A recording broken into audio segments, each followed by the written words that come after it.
Welcome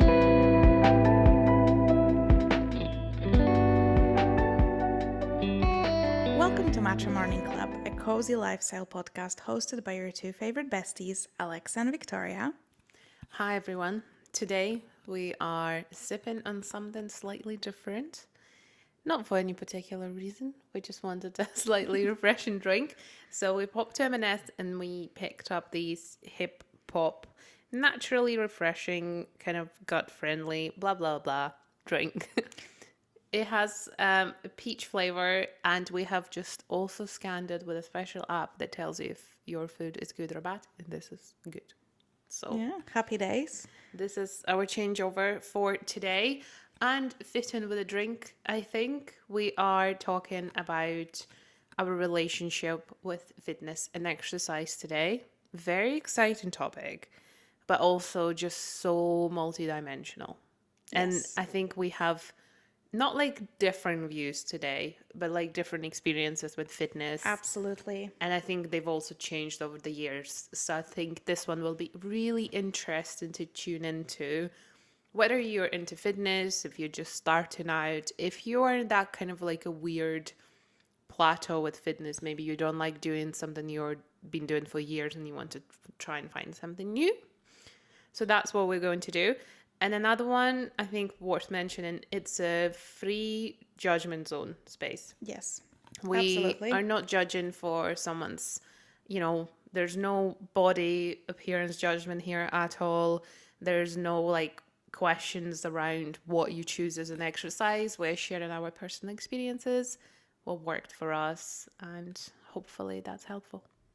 Absolutely. So maybe let's start by sharing our personal relationship and like exercise stories. So have you always been active? I would say so. So let's go back to when I was about 5 years old, as far as that.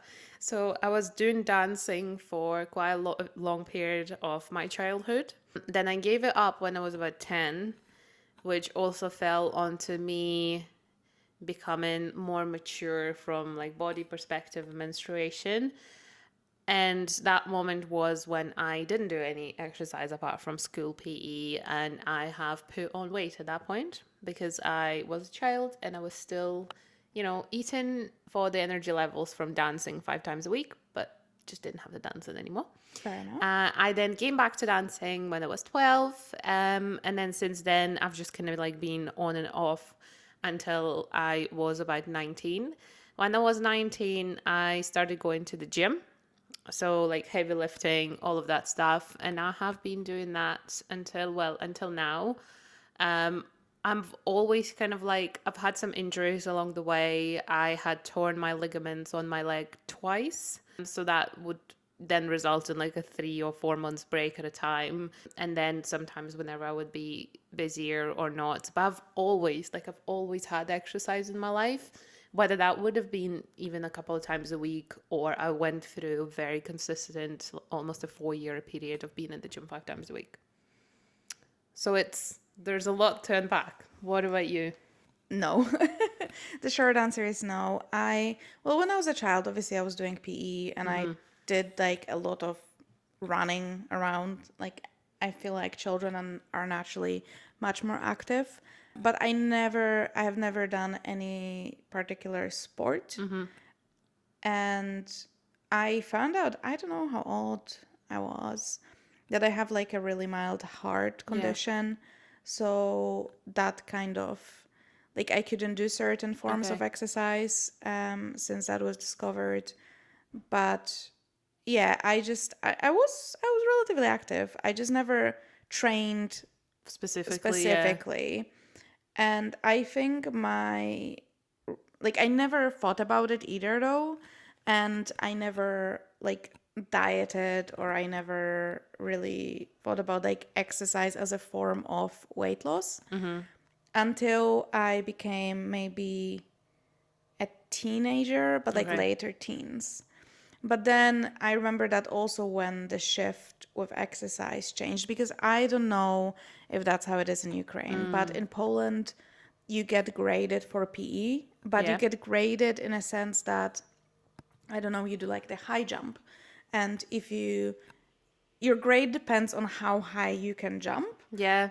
But this is something that I so completely disagree with.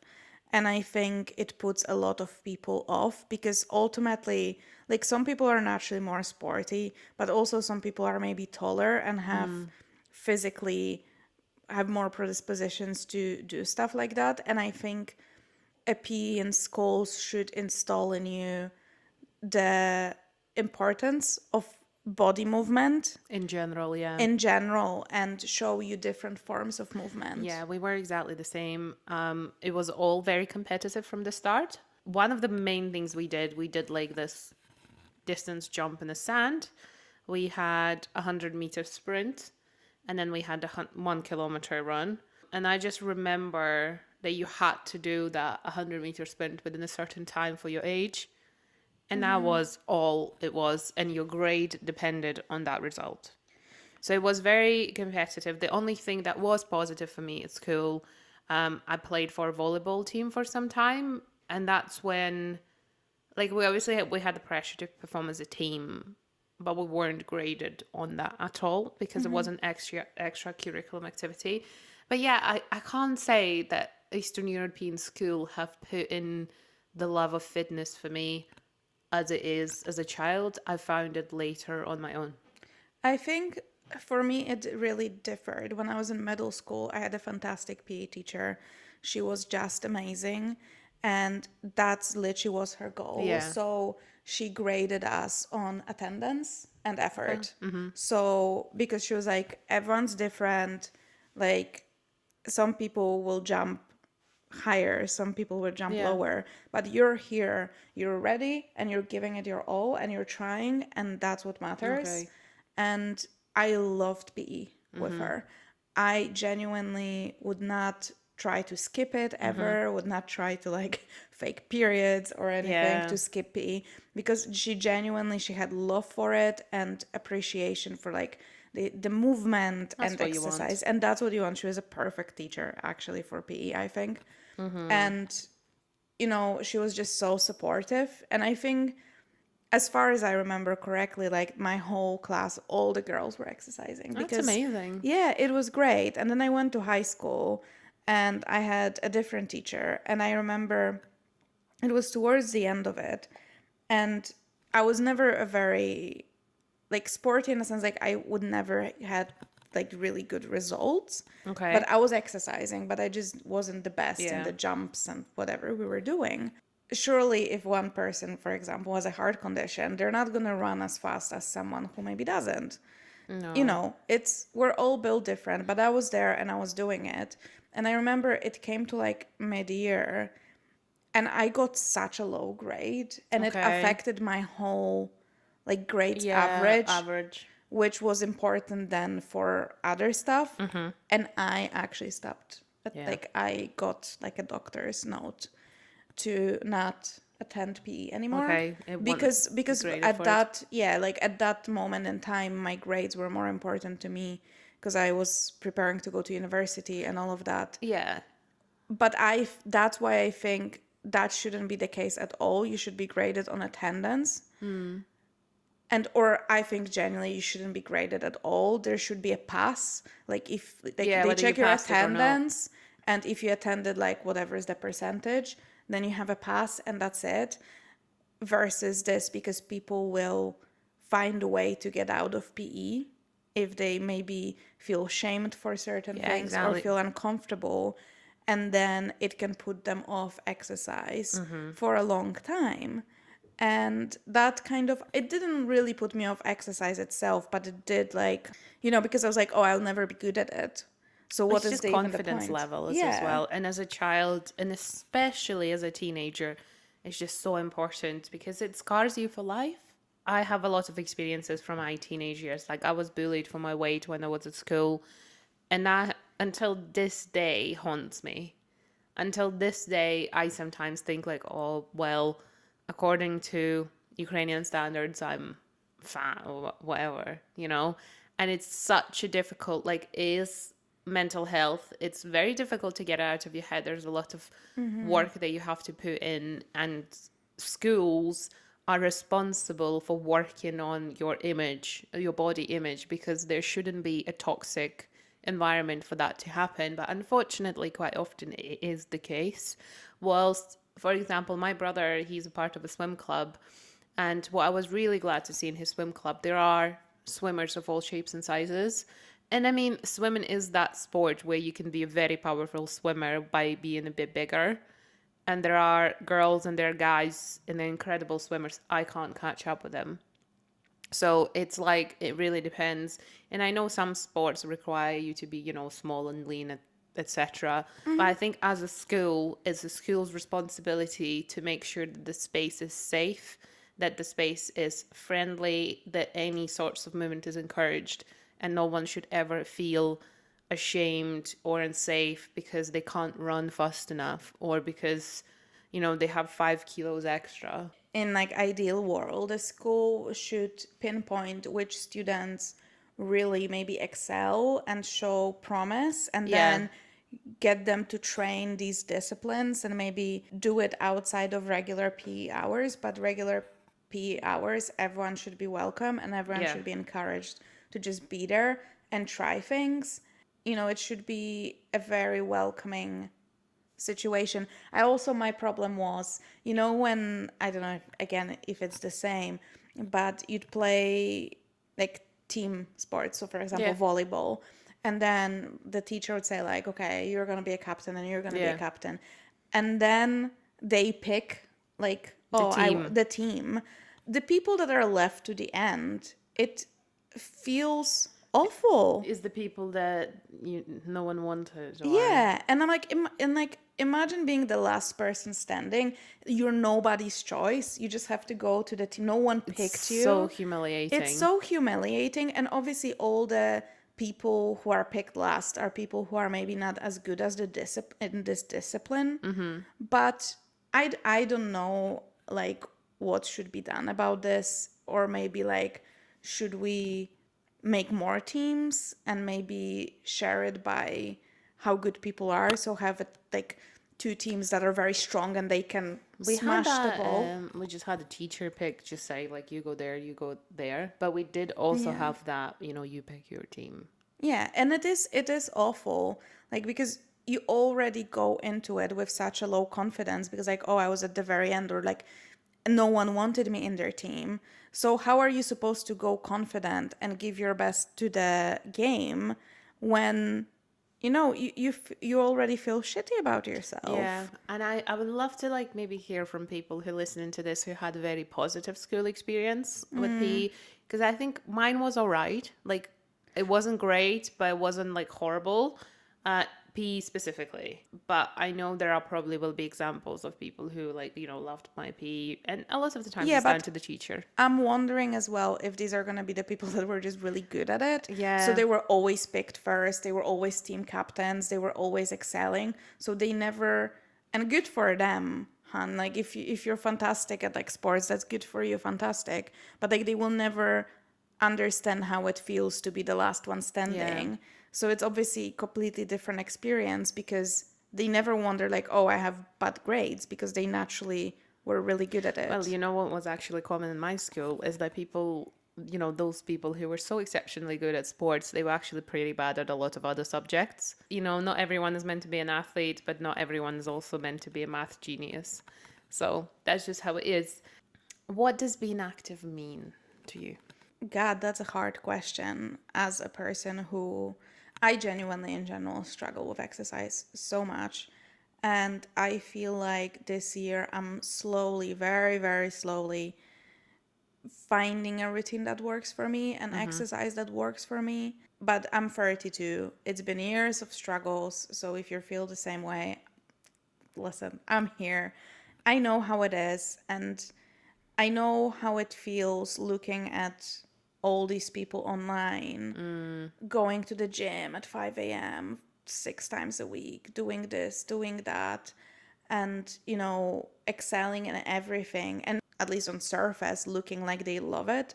And I don't doubt it. I mean, there's plenty of people that do love it. You do wonder, is there something wrong with me? Am I just, and like, the amount of times I shamed myself for being lazy. Like, oh, there's surely something wrong with me. I'm a lazy person. Why can't I go 5 times a week to the gym? Why do I not have this discipline in me? And now I made my peace with the fact, you know what? Gym is just not for me. And I tried different forms of exercise and I found some classes and activities I enjoy.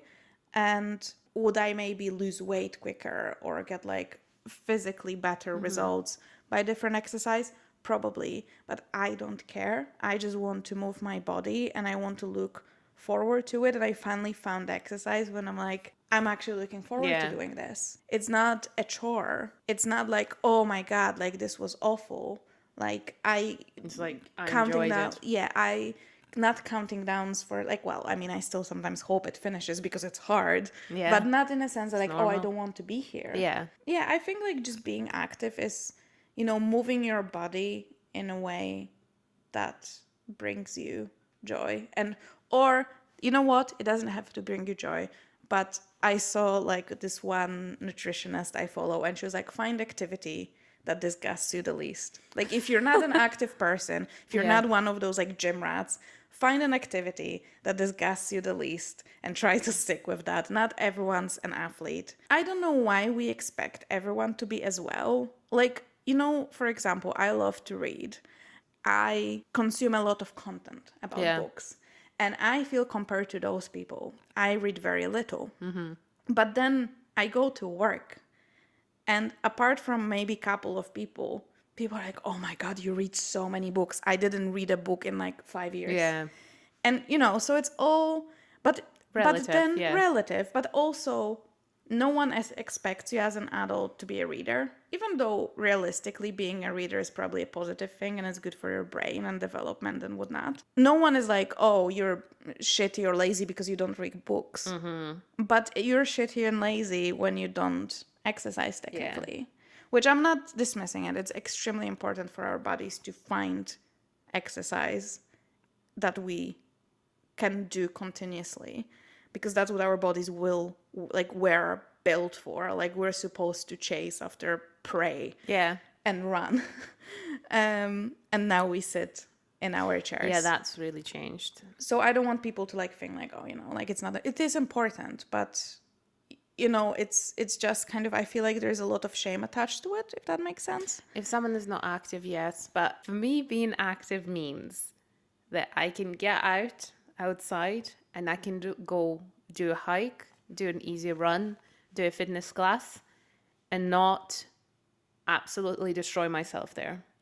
So to me, being active is being fit, that my body is able to handle a certain amount of exercise without feeling absolutely exhausted. Because I have been through that where I had my leg in a cast for over 2 months and then I felt like I couldn't as much walk a kilometer without panting. For me, it's being healthy enough that I can go and run around with my dogs and not feel absolutely exhausted after. That is for me personally, but I know it is different for different people. And what we should consider here is also if someone has underlying health conditions, there are people who are simply not allowed to do certain things. There are people who are not allowed to run because it might kill them. So it's a very relative situation. And for me, being active has not always been that case. For me, fitness has been connected to the way I look for a very long time. And to the way I feel. It only changed in the last probably like 5 years. Well, since I left Ukraine, to be fair.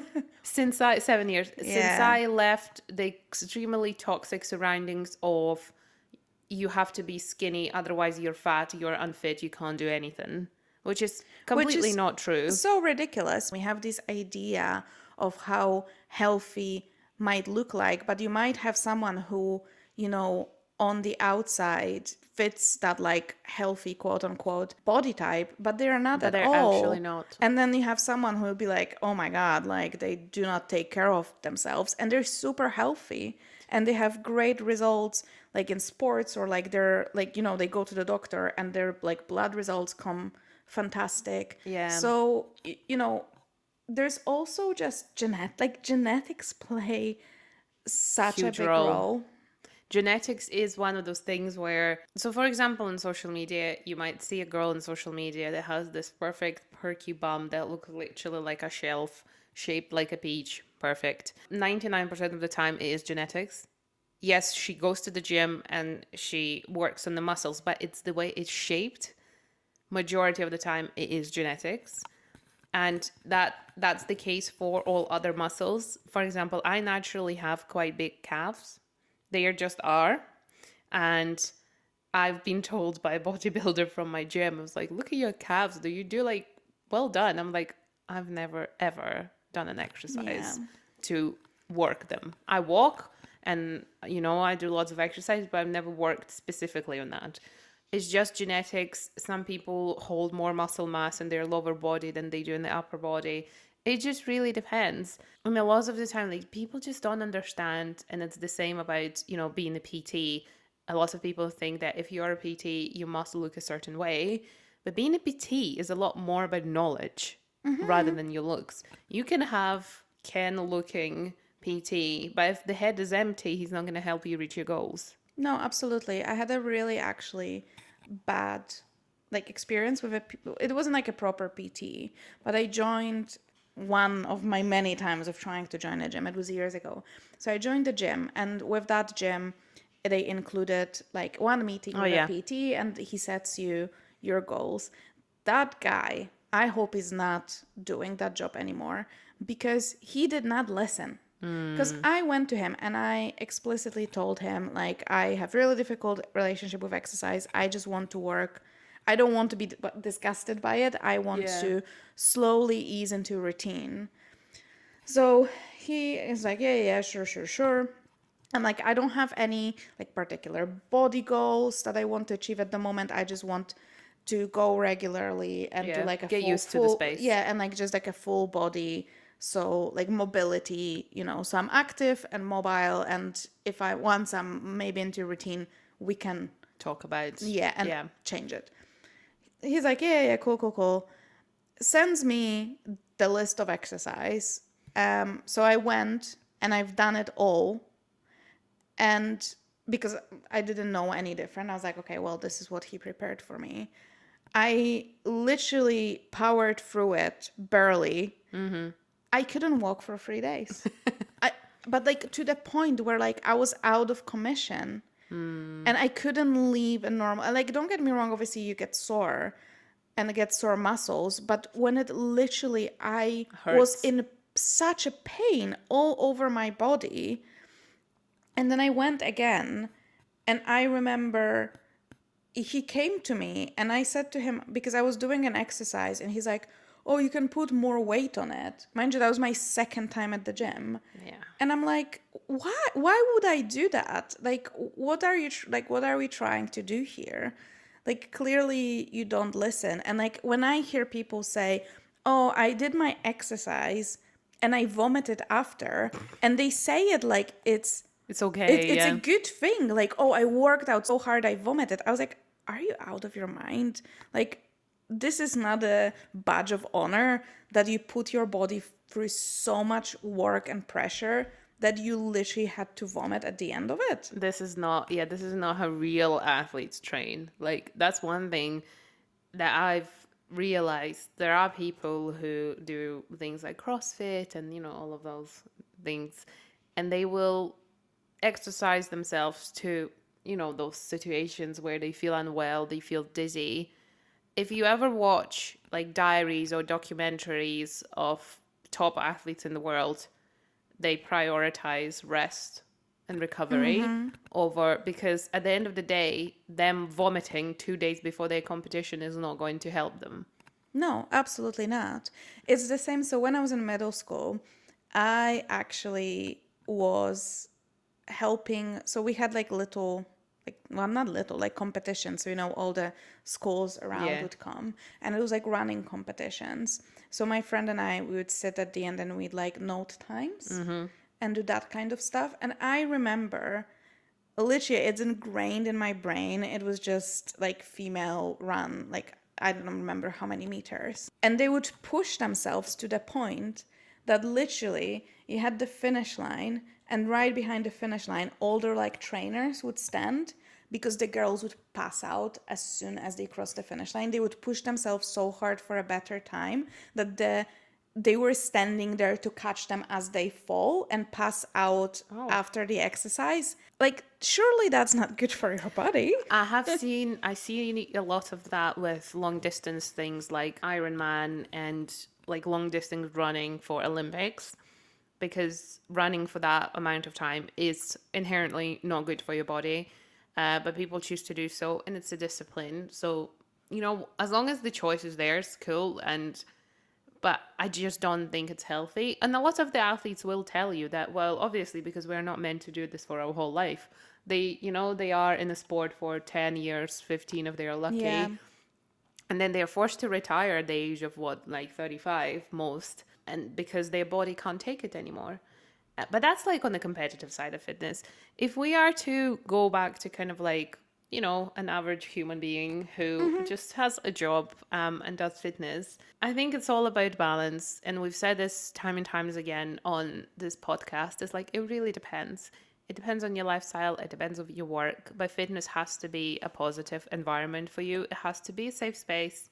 It has to be something that brings you joy, or yes, a little bit of a challenge, but let's not bring ourselves to puke all over the floor when that happens. However, there is a lot of pressure around Yeah. fitness with social media. So let's talk about social media a little bit, because we all know, like, we're women, okay, and we consume a lot of content about, this Pilates girly, the running girly, and all of that kind of stuff. Yeah. So let's talk about that girl and fitness influencers. What is it all about? Is it good, bad for us? What do you think? Well, I think, well, it's not a great answer, but it's like with most people, it probably depends. But my thing is, which people need to realize, that first of all, not everything you see online is real. And second of all, that's my issue as well. You have, for example, these girls, I mostly follow women because obviously I'm a woman, but they look fantastic. Like, objectively, they look smoking hot, they look athletic, they look fit, they look strong. You have to remember that for some of them, this is their livelihood. This is their job. Therefore, this is the job, and that's why they have so much time.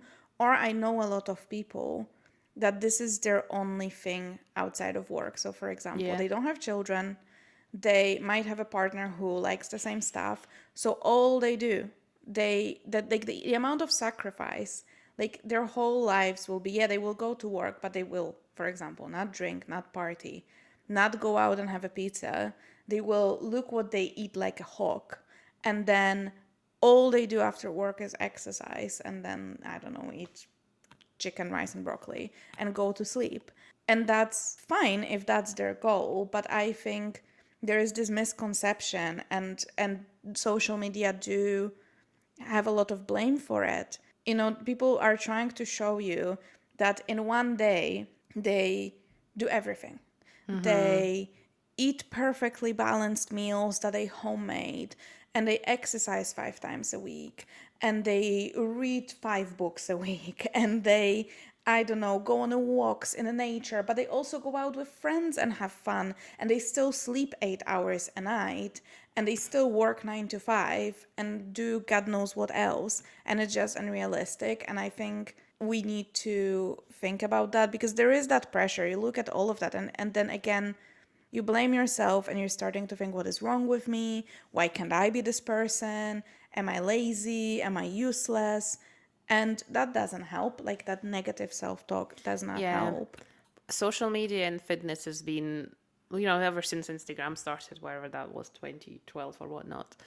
And there was a huge, like, amount of year. It was a huge movement of your OG fitness influencers, like the start of Grace Beverly, all of that kind of stuff that's now hitting on almost like 10 years since that started. That fitness was so perfect. Everyone was like, this is my workout, try my workout to achieve the same results as me, which is wrong, because not everyone has the same body, not everyone eats the same, blah, blah, blah. But what I would kind of like a positive take on it is that what I have started seeing beyond all of those things that Alex mentioned is there are nowadays a lot more people who do show realistic things. There are people who show, okay, in my ideal world, I would love to exercise 5 days a week, but this week, I only did 3, and that's also okay. And that's also because we started posting a lot more content. People will show, those expectation versus reality. Yeah. There's a lot of those videos of like, this is what my Monday looked like. Yes, it was perfect. But then this is what my Tuesday looked like. I stayed in bed until 10 a.m. because I just didn't have any energy. Or there was someone I follow who, so she is a fitness influencer. She has been one for a while, but she had a child recently. And she done a reel or a carousel, something like that, about the fact that she had this workout planned. She does a lot of like fashion stuff as well. She said, I had all of these things planned, so my day on paper was perfect. But then she said, my toddler decided to have a day off in general. And she was like, and I didn't get to do any of those things that were on my list.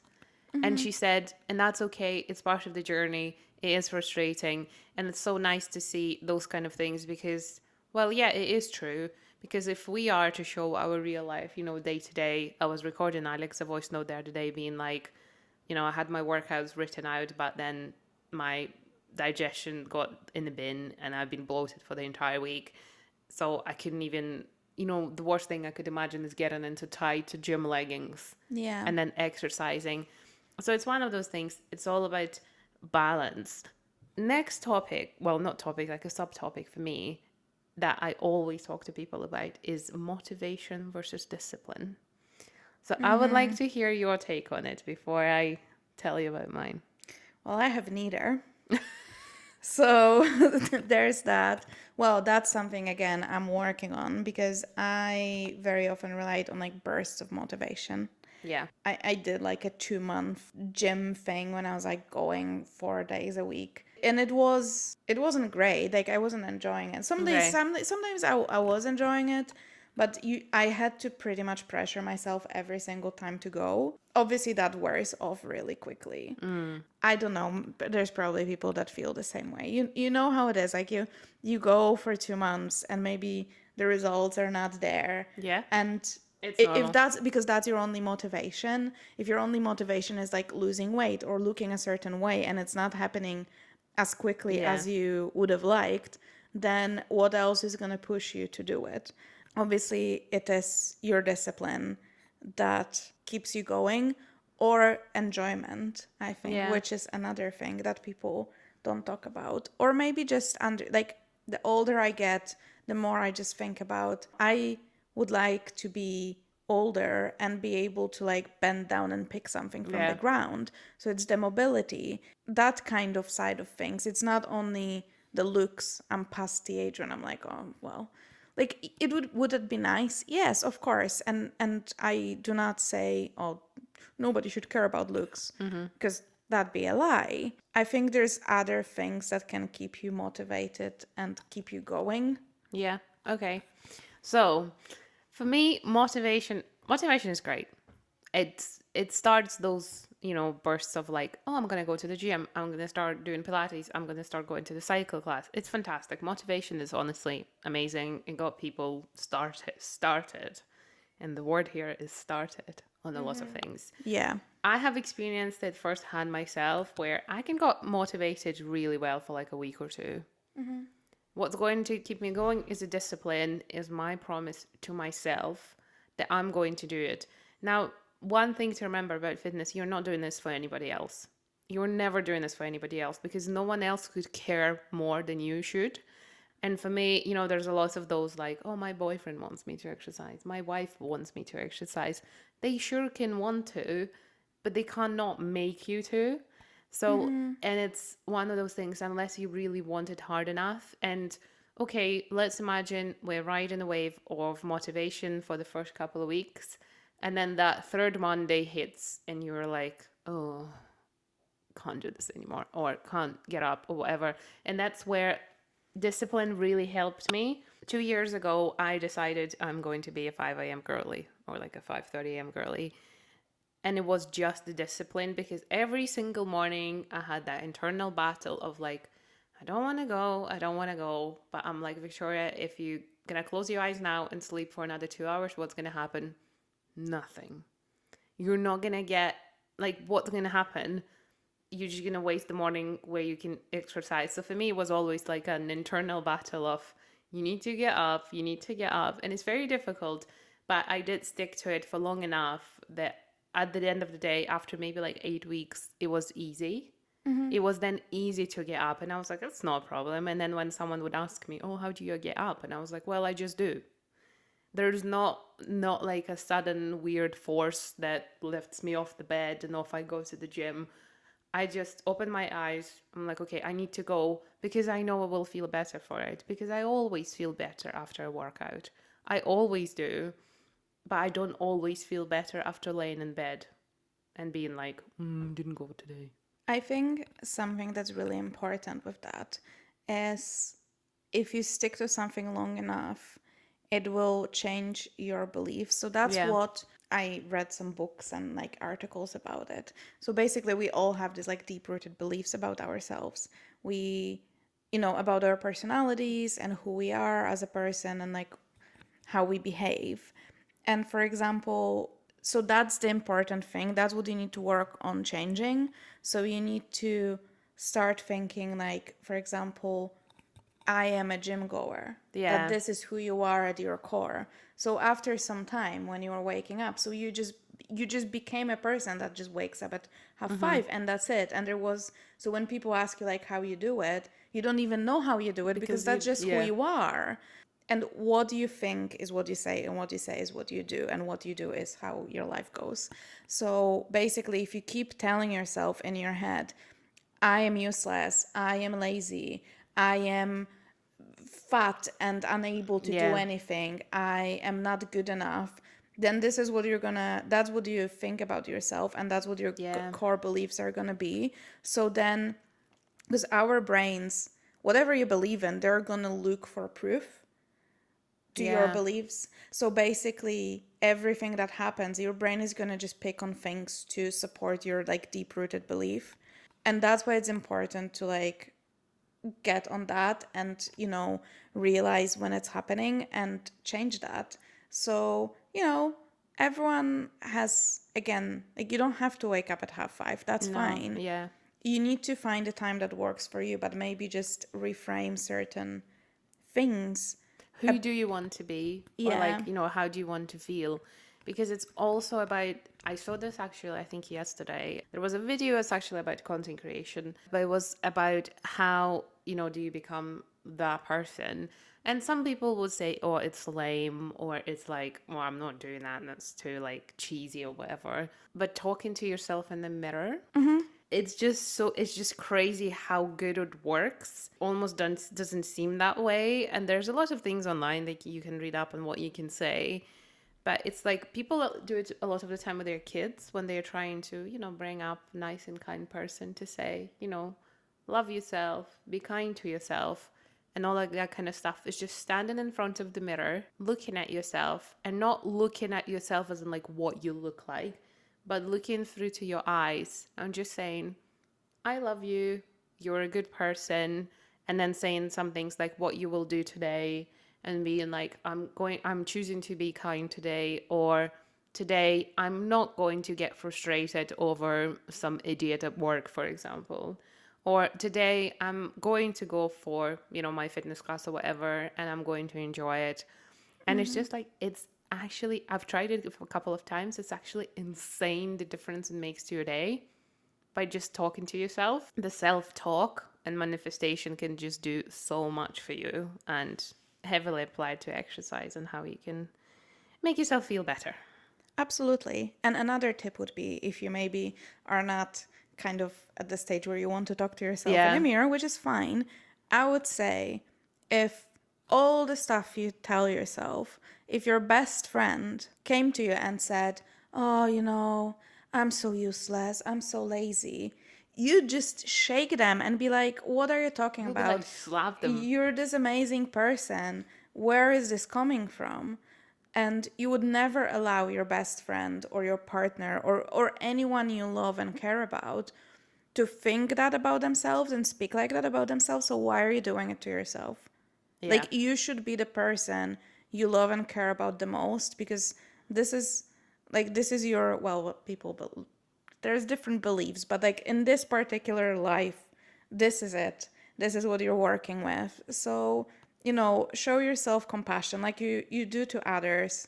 Show yourself love, compassion, understanding. And I don't mean by that like to use it as an excuse to not do hard things Yeah. or challenging things, but try to be actually reasonable. It's all like on a spectrum, and it's very hard to find people who can be in the middle. It's either all or nothing. Yeah, it's So quite often the either case. I give myself so much grace that I end up doing nothing, or I never give myself grace and push myself so hard all the time. And, it's always the middle, the Yeah. nice, sweet spot that we should be working It's towards. hard to find, but it is there.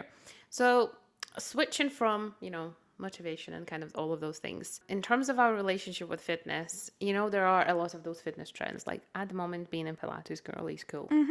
I want to talk about cost barriers and accessible fitness. What is accessible? Because trendy fitness at the moment, Pilates is ridiculously expensive. We live in the UK, Scotland in particular, and to go for one Pilates class, if you just was to drop in for a studio, it is £20, which I think is ridiculously expensive. I can do quite a bit of my weekly food shop for that money. And that's when you see on social media that all of these girlies are going to Pilates classes 3 times a week. And then suddenly you look at it and it's like, oh, but I can't afford the same. So I think that then puts a certain pressure of like, well, I can't be as good as them because, well, I can't go to Pilates that many times, and all of the rest of it. My main message is here, yes, Pilates is expensive, but there are so many other forms of exercise that are actually free. Yeah, I think in general, trends come and Yeah. go. And do you really want to do Pilates necessarily, or all these trendy exercise, if that's the thing? You can go online and do classes online. YouTube is Yeah. such a gold mine of Pilates in particular, for example. I have done so many Pilates videos on YouTube that I found better than a lot of Pilates classes in Edinburgh, like Mat Pilates, for example. There is a girl called Pilates by Izzy and Move with Nicole. So the two of them, I think, are dominating YouTube in the Pilates space at the moment. And it's free and it's incredible. And they post every week. So if you go back, you can get yourself videos worth, I don't know, for a year or more. Yeah, Different workouts. absolutely. There should be a conversation about pricing people out of movement. But on the other hand, it's always like, on the one hand, it should be accessible. On the other hand, you don't have to do Pilates to be healthy. No. So, like you said, there is different options and different forms of exercise you can do for free or very cheap. But I think in general, because you see all these people, and like the biggest recommendation is to do different forms of movement. So your exercise should all be different. Maybe you should do like strength training, but you also should do some cardio and some like stretching. So maybe yoga or whatever it is, or maybe go to the pool because that's really good for your joints, which is all fine. But then if you have to buy membership for I all know. of these places, it becomes like it goes into hundreds of pounds a month. And that's just inaccessible for most people, I'd say. There are options, and You know what baffles me the most? And it's also the same situation with healthy food. Oh, healthy food as well. Is that why do we have to pay more? Like, why do we have to be rich to be healthy? yeah. This is one of my main frustrations at the moment because if you look at, you can go and buy yourself a bag of frozen chicken nuggets for like £3 that will last you a few meals. But to make a proper nutritious meal that will help you with your fitness goal, you are expected to spend double or triple that for all of these, fresh meat, for all of these ingredients, which is so ridiculous.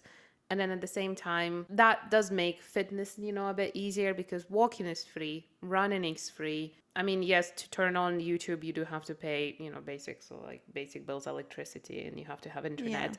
But at the end of the day, there are ways to make yourself exercise inherently for free. Another thing is paying for a PT. Not everybody needs to pay for a PT, far from everybody. And the prices for PTs, especially in the UK, are nowadays absolutely ridiculous. They are more ridiculous than Pilates. I would much rather pay £200 a month for Pilates than for a PT, if I'm honest. Yeah, I think you need to pick and choose. But going back to what you said about that food, this is like food shops and how much cheaper it is to buy chicken nuggets. This is something that infuriates me in the like wellness, fitness, nutrition space.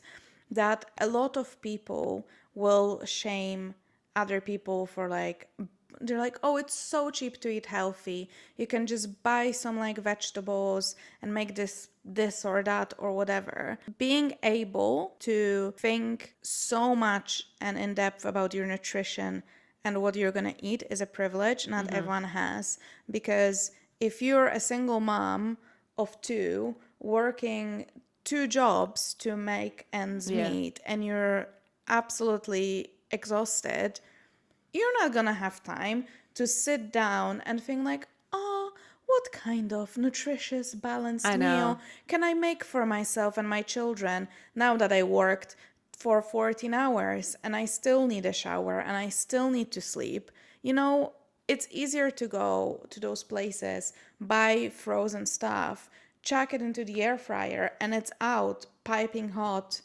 Oh, there's some chicken, there's some pre-made veggies, Yeah, and eat it fries. up. I don't think people realize that being able to focus on it so much, to sit down, to look at the recipes, to go to the shop and pick and be able to afford to buy whatever you need and you want, and then have the time to prep and, like that's a privilege a lot of Yeah. people don't have.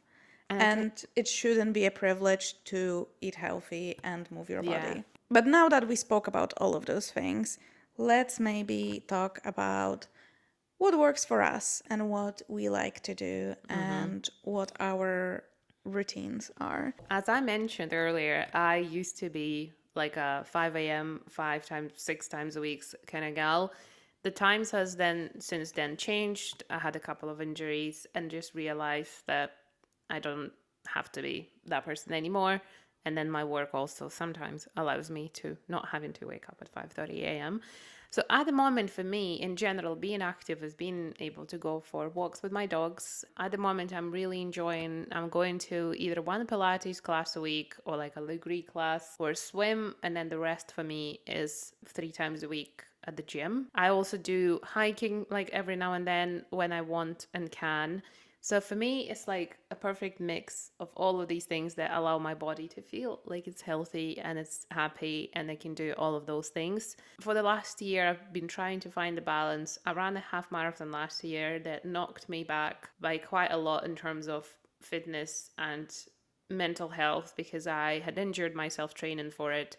And then I wasn't allowed to run for 4 months after my marathon. And then I stopped doing all other things as well. And then I've been finding myself ever since. I feel like I'm very comfortable right now with what I want to do and what I can do. It's just for me managing my calendar and my time, prioritizing fitness. And most recently, I got an itch to go for a run, Oh, which very is the first nice. time in a while. I just kept looking like outside and be like, oh, it would be nice to go for a run. Now, my running fitness, a lot of you people will know that running fitness is very different to, say, gym or Pilates fitness, because running is a special type of exercise. And so I know I probably can't do more than 3 or 5K, and that's okay with me. So for me, it's just being able to do all of these different things and enjoy it. Because, for example, I love going to pretty Pilates studios. For me, it's not just an exercise. I love being in a nice space and just doing something with, other girlies who are maybe a bit more Pilatesy than me. What about you? I currently am trialing 3 times a week exercise as a person who is not very active naturally, as I said before, and I have a very complicated relationship with exercise. I'm trying to take it easy. Earlier this year, I signed up for an app called ClassPass, and it lets you like go to different studios So you basically like buy credits and you don't have to then sign up to one studio and be stuck with it, which allowed me to try some different stuff. So I'm doing a yoga class once a week, which I adore, and it's like absolutely fantastic. And I started my paddle classes, so I'm learning how to play. And then I do a Pilates class. I am thinking about trying a bar Yeah, class. nice. I've never done one, so I think next week I'll try and sign up for one and see how it goes. So that would up it to 4 times a week.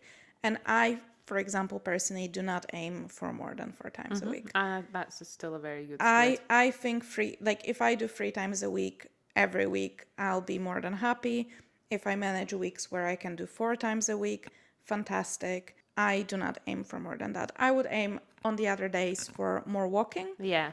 and more walks and just like pleasant stuff like that, because I really like going on a walk, especially like now that the autumn is like starting and the leaves are turning. Get a friend, grab yourself a warm drinky to drink, and just go on a walk and yap. And you can Get the steps in, yap, nice drink, three and in one. yeah, and spend time with your friend. Yeah. So it's like a social thing and an exercise, and it's great. I prefer personally, so that's something for me, coming from a person that like is not maybe as advanced, obviously. I much prefer, that's what I discovered, a class in person Okay. to an online class, because it really motivates me to do well, because I have this feeling that people are looking, so I need to try my best.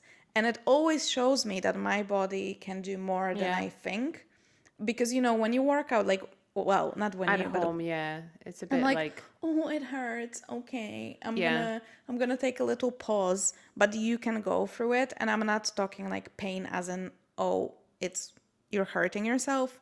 I'm talking about like, oh, this burns. Yeah. Like the good burn of your muscles working. So I'll be like, oh, this is uncomfortable. Okay, well, no one's looking. It's online. So I can stop for a second while I'm in a Yeah. class. And then I prove to myself I can do it. I can finish. Like, am I shaking? Yes, I Yes. am. But, I feel much better for it. And I'm really happy with it for the first time in probably a decade or however long. I'm really enjoying all the forms of exercise, and I feel like each of them gives me something different as well. And I think this is like such a change for me as a person that does not naturally gravitate towards exercising, that I'm like actually excited. Like one week, like next week, I cannot do my yoga class because I have a plan for a Wednesday evening, and I'm gutted. I'm gutted. I'm like, oh, I didn't do it because I was ill as well Yeah. recently. And I was like, Yeah, you miss it. It becomes your routine, like it becomes your habit. So then when you don't get to do it, you feel like, oh no, like you're missing out. And also mental health. I feel like I haven't said this episode yet, but mental health is fitness for me personally. They are literally like that intertwined. yeah. If I don't exercise for a week, my mental health takes a significant dip. So I'm almost dependent on it in a way, which is maybe not as ideal. But mental health and fitness is just so interconnected. If I go for a workout, no matter how hard it is, I will always come out feeling better. It doesn't matter if I had a bad day at work, if I then exercise after, I will always feel better. And I think if you do struggle with mental health, trying, walking, running, any kind of form exercise, endorphins, it's just guaranteed. I've never met a person who said, oh, I actually feel worse after exercise, as in like mentally. It's always better. And one good example of that for me, if you have a stressful job, or it doesn't matter what job you have, to be honest, I once had a day where everybody at work pissed me off. I was so angry, and I was at home. It was 6 p.m. and I was like, I'm so angry. I don't know what to do with myself. And I was like, okay, Victoria, well, let's go to the gym. So I went, I had a good session, and then I went to the sauna right away. And I came out of the gym at 8:30 p.m. feeling like a completely new person. I don't always have the strength to do it kind of like in the evening because I'm more of a morning gym girl. But that particular day, it kind of like cemented in my brain where I was just so angry, but I knew that there is a solution that could potentially fix it, and it did. That's great. And I agree, it really does help with your mental health. I find, for example, my yoga to be so calming. And because I love my instructor and she's really good, because she explains all the asanas in such a detail. Like literally, you know where your little toe needs to be. Okay. I am so focused, but like in a good way, on what my body is doing that there's no chance in hell that there's any other thought in my head. Like Okay, yeah. there's like the outside world does not exist for me when I'm in that class. And it's insanely good. I love it. I'm like, it's literally brain empty, just focused on if you're breathing correctly, if you're doing the pose, and like focusing if you can maybe get deeper into the Yeah. pose, if you can stretch more. It's just so nice. Okay, I think a nice one to wrap up on is the question. Okay. What advice would you give your younger self about fitness? I'd probably say find exercise that you don't hate Yeah. and stick to it. Don't try to go for things that will give you burn the most calories because that's what I was trying to do when I was younger. I would also say start young because when I was at uni, I was relatively conventionally like slim. I didn't feel the need because, again, in my head, it was so, like you said as well, intertwined that exercise is for weight loss. Okay. Like, well, I'm slim, therefore I don't need to exercise because that's what you exercise for. And I think a lot of back then social media. Oh, well, I feel like back then it was only about weight loss. Yeah. It was just, yeah, otherwise, why would you do exercise? Yeah, so there's this woman in Poland and she's like famous and they called her like a trainer of all the Poles. Yeah, yeah. And like she honestly has like ridiculous following. But anyway, like back then everyone knew the like exercise sets. But I think they were aimed to change your body. And in my head I never made the connection that moving your body has any different benefits than losing weight. Which is sounds so dumb, but I think it is quite a common thing. So obviously I didn't do anything, but now that I'm older, I'd be like, try things. That's my advice. Find stuff that you like, or if you don't like anything, find the thing that disgusts you the least Yeah. and stick with it. How about you? What's your advice? I think mine is fairly short in a way. Well, maybe two and one. One, you will never regret a workout. Very true. It's just, if you don't feel like going, please go. If you don't feel like going for health reasons, obviously don't go. You will always feel better. The second one, I think I already said it, but maybe on a different episode. Consistency beats intensity. If you can commit to doing exercise twice a week forever, do that.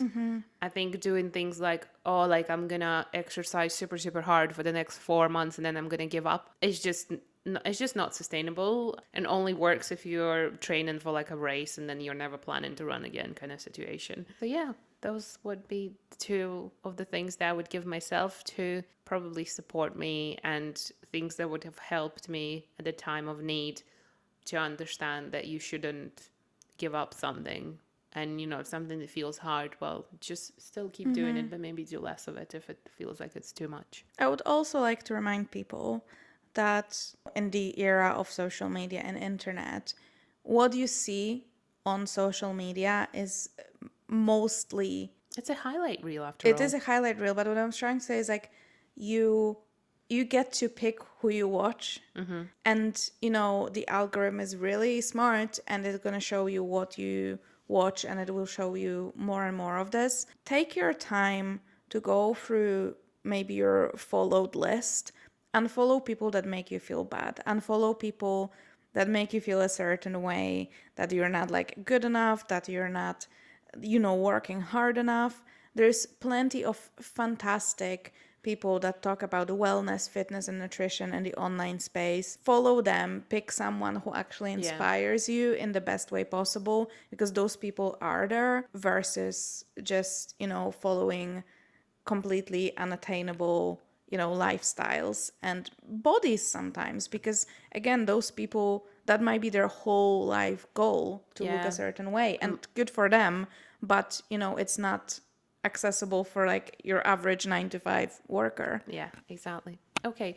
Well, I hope we've given you a very deep, I think, view into our relationship with fitness and how I think we think it changed over the years. What's easier to do, what we find in our experiences. We are not your typical fitness podcasts. We are not CrossFit bros that will tell you to graft every single day for your dreams.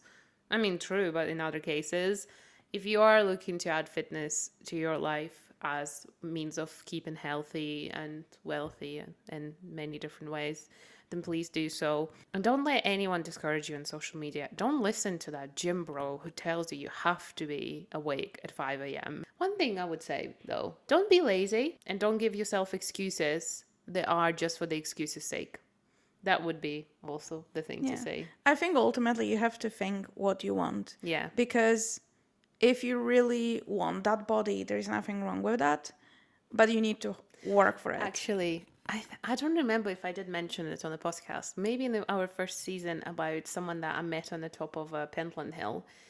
We were somehow this guy came up to me about we're talking about 6-packs or something, and he said to me, he was like, "Yeah, but you can get 6-packs if you want to," and I was like, "Yeah, I can, but I don't want to get a 6-pack." Yeah, so I think that's the important stuff. Know what you want. Figure out what your goal with this is, then stick to it. And maybe looking a certain way does not mean anything to you. It's just the societal pressure. And if that's the case, then don't do those things, because I feel like then sometimes we feel lazy for no reason, because we feel this like really deep pressure to do everything. But I think you just need to know what you want and then adjust. Like, what do I want? How much time do I realistically have and can spare for this stuff? And then go for it. Yeah, one simple thing, just be smart about it. Well, we hope you liked the episode. It was very deep, so if you have any comments or anything, please do let us know on social media. We are Matcha Morning Club everywhere: YouTube, Instagram, TikTok. What else are we? Apple Podcasts, Spotify Podcasts. And if you like our podcast, please rate it, subscribe everywhere you can, and set reminders for new episodes, because we are live every Tuesday. And we would love to hear about your fitness routines and your relationships with fitness. What is your favorite form of exercise? Please leave us a comment. You can comment on Spotify. Thank you so much for listening, for tuning in again. And we will see you next Tuesday morning. Bye. Bye.